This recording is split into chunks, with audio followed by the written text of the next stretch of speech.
Hi, I'm Clifton Warren, and welcome to the Top Producer Podcast, Conducting Successful Appointments. In a previous episode, I covered how to get meetings, generate meetings with prospects. Today, I want to talk about what do you do after you're there. After you say hello, what happens next? See, the initial face-to-face meeting is like gold. It's hard to get, but extremely valuable. So therefore, you need to know what you're going to cover during this initial meeting. And there's 4 objectives. Number 1 is to make a positive connection with the prospect. Number 2 is building rapport. Number 3 is gathering all the information possible to see if they qualify, if there's a fit. And finally, it's gaining a commitment for a further meeting, a follow-up appointment. Now, you can achieve all of these by asking good questions. And it's important to start off right. So remember, if you're meeting the prospect in their office or at their home, you are a guest. And you want to begin the discussion with a brief introduction that will let the prospect know your agenda, where you're heading.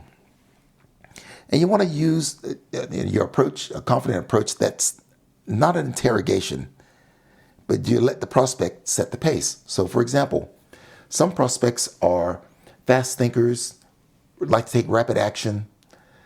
You go with that flow. There's others that are more deep thinkers, slower rate of speech. You adjust your style accordingly. But regardless, you want to stay engaged throughout the appointment in a relaxed and confident style.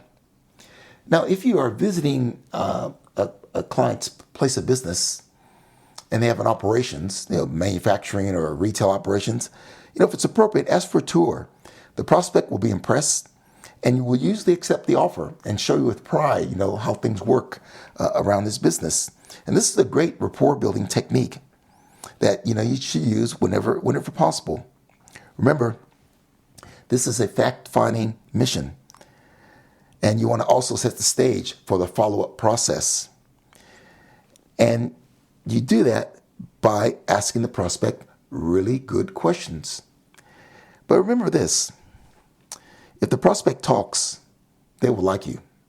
If you're doing the talking, the opposite occurs. So as a rule of thumb, you want your prospect to be talking 80% of the time during this initial meeting, and you about 20% of the time.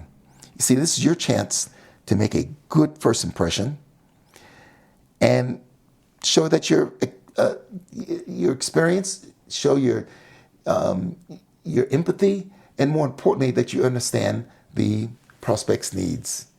Conduct the initial appointment opens the door. Now, when you ask good questions and you qualify with good questions, this only comes with practice. So you want to practice these questions. You want to practice your style in the office before you're in front of the prospect. Sort of like a good actor reading their scripts and their lines. Whilst you're not reading the script, you want to make sure you're relaxed and you know what you want to cover. Now, if you have any questions about what questions to ask during the meeting, drop me a line at clifton@cliftonwarren.com and I'll send you my 99 questions you should ask during a sales interview. I'm Clifton Warren. Thanks for listening.